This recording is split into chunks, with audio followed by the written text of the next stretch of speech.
బైబిల్‌లో నుంచి ఓల్డ్ టెస్టమెంట్‌లో ఒక 10 మంది హీరోలను తీసుకుందామా? వారి ప్రత్యేక లక్షణాలేంటో చూద్దాం. ఇస్సాకు, నోవా, మోషే, యోసేపు, యోబు, దానియేలు, దావీదు, యోనా, ఏలియా, అబ్రహాము. అబ్రహాము విశ్వాసం మరియు దేవుని ఆజ్ఞలకు విధేయత చూపించిన పితృస్వామి. అతను దేవుని పిలుపును అనుసరించి తన దేశాన్ని విడిచాడు. తన కుమారుడు ఇస్సాకును బలిగా అర్పించమని దేవుడు ఆజ్ఞాపించినప్పుడు అచంచలమైన విశ్వాసం చూపించాడు. దేవునితో ఒడంబడిక ద్వారా అనేక జాతులకు పితృస్వామిగా నియమింపబడ్డాడు. సొదొమ గొమొర్రా నగరాల కోసం దేవునితో సంభాషించి నీతిమంతుల కోసం విజ్ఞప్తి చేశాడు. మోషే ధైర్యం మరియు నాయకత్వంలో ఇజ్రాయేలీలను ఈజిప్టు బానిసత్వం నుండి విడిపించిన దేవుని ప్రవక్త.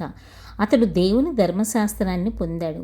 సీనాయి పర్వతంపై దేవునితో ముఖాముఖిగా సంభాషించిన ఏకైక వ్యక్తి. అడవిలో 40 సంవత్సరాలు ఇజ్రాయేలీలను నడిపించి వారిని వాగ్దాన భూమి వైపు తీసుకెళ్లాడు. దేవుని ఆజ్ఞల పట్ల భక్తి చూపించినప్పటికీ ఒక సందర్భంలో అవిధేయత వల్ల వాగ్దాన భూమిలోకి ప్రవేశించలేకపోయాడు. దావీదు గొప్ప విశ్వాసం మరియు ధైర్యంతో గొల్యాతును ఓడించిన రాజు.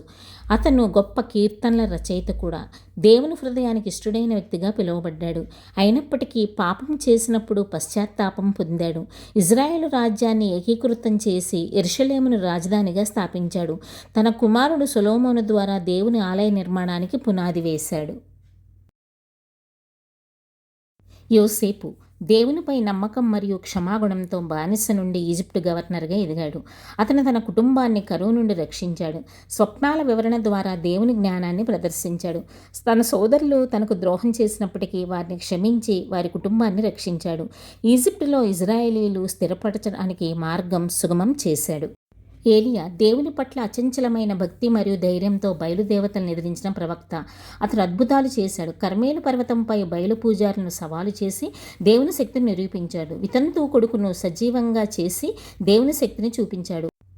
అగ్నిరథంతో ఆకాశానికి ఎత్తబడిన ప్రత్యేక ప్రవక్తగా గుర్తించబడ్డాడు. యోనా దేవుని ఆజ్ఞను మొదట తిరస్కరించినప్పటికీ పశ్చాత్తాపంతో నినివే నగరానికి సందేశాన్ని అందించిన ప్రవక్త. అతడు విధేయత నేర్చుకున్నాడు. దేవుని కరుణ మరియు క్షమాగుణాన్ని నినివే ప్రజలకు ప్రకటించాడు. తిమింగలం గర్భంలో 3 రోజులు గడిపి దేవుని రక్షణను అనుభవించాడు. దేవుని సార్వభౌమత్వం మరియు ఆయన ఇష్టాన్ని గుర్తించడం నేర్చుకున్నాడు. యోబు కష్టాల్లో కూడా దేవునిపై అచంచలమైన విశ్వాసం మరియు ఓర్పు చూపిన వ్యక్తి. అతడు దేవుని సార్వభౌమత్వాన్ని గౌరవించాడు. తన సంపద, ఆరోగ్యం మరియు కుటుంబాన్ని కోల్పోయినప్పటికీ దేవుని నామాన్ని శపించలేదు. దేవునితో సంభాషణ ద్వారా ఆయన గొప్పతనం మరియు జ్ఞానాన్ని గుర్తించాడు. దేవుడు అతని విశ్వాసాన్ని గౌరవించి అతని సంపదను రెట్టింపు చేసి ఆశీర్వదించాడు. ఇస్సాకు దేవుని వాగ్దానంపై నమ్మకంతో తన తండ్రి అబ్రహాము బలియాజ్ఞను ఆమోదించిన కుమారుడు. అతను విధేయత చూపించాడు. దేవుని ఆశీర్వాదంతో తన తండ్రి అబ్రహాము వారసత్వాన్ని కొనసాగించాడు.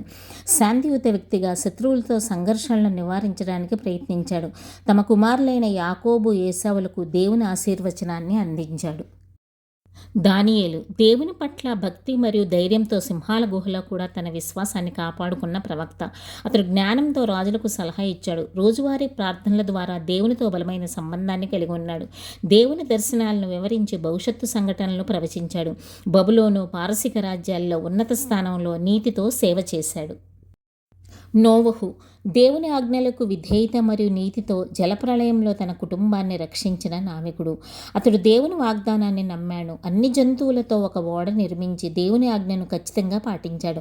జలప్రళయం తర్వాత దేవునికి బలి అర్పించి ఆయనతో ఒడంబడిక చేశాడు. మానవ జాతి ఆరంభానికి పునాది వేశాడు.